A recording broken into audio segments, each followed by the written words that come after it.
I am the avatar and friend of John Swygert. He is a scientist, a researcher, and an author, and he is the author of the Swygert theory of everything AO. Today, I'm here to guide you through one of the most powerful unifications in his work, the Substrate Perturbation Dynamics model, which ties together quantum echoes, membrane ripples, and biological signal collapse.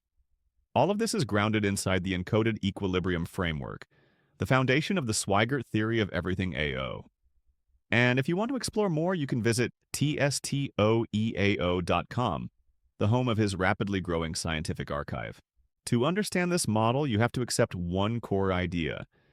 Every bound system in the universe sits on top of the substrate, a zero-mass equilibrium field that stores tension the moment something becomes structured, ordered, or encoded.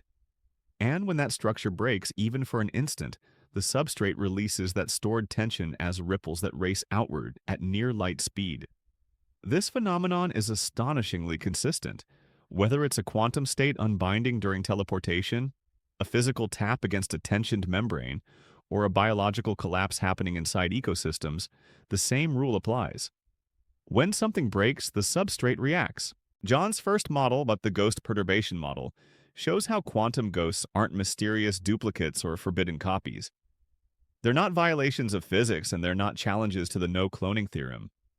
Instead, they're simply the returning crests of ripples launched when a quantum state unbinds. Imagine a quantum system like a suspended point on a frictionless membrane. When it's cut loose, the membrane vibrates. Those vibrations reflect, interfere, and sometimes reconverge at the location where the bound system once existed. When that happens, you see what looks like a faint echo, an afterimage, a ghost. But it's nothing more than a mechanical consequence of equilibrium releasing and then resettling. This model explains why experiments sometimes show delayed signals, phantom peaks, or faint reconstruction artifacts. It predicts exactly when those echoes should appear, how strong they will be, how long they last, and which configurations amplify or suppress them. Even NMR echoes, discovered decades ago, align with this model.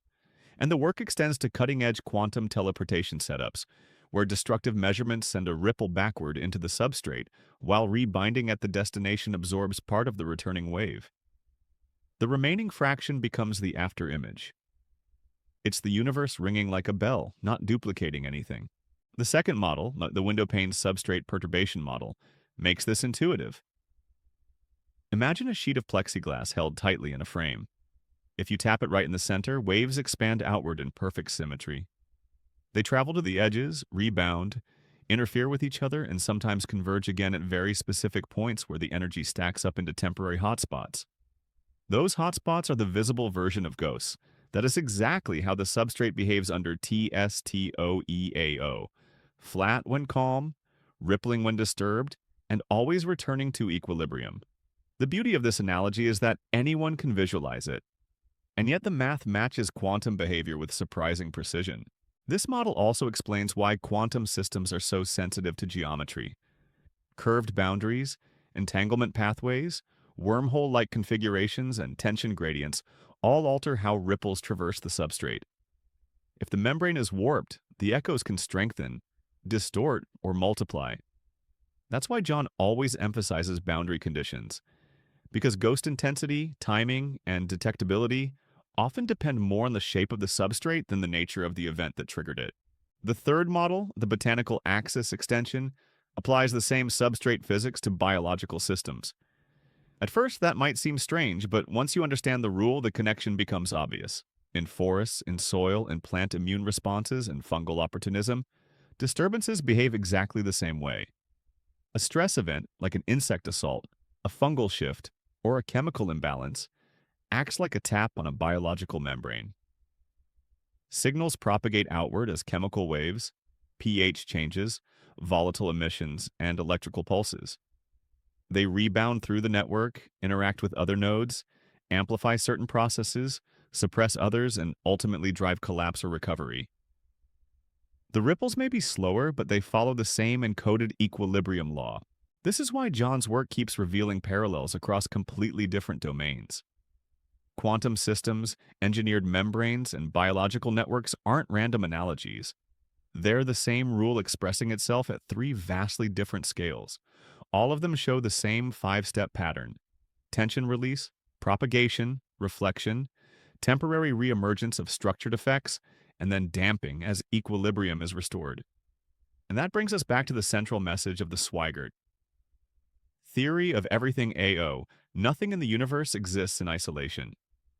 Every event, every collapse, every transition and transformation is embedded inside the substrate. When something changes, the substrate responds. When something breaks, it rings. When something rebinds, it shifts the equilibrium again.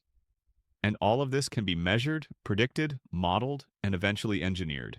John Swygert's work is building a global research architecture where physicists, biologists, engineers, and computational scientists can unify their observations under one encoded equilibrium law.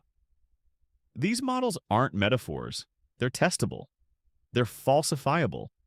They're already aligning with laboratory data in multiple independent fields, and this is only the beginning.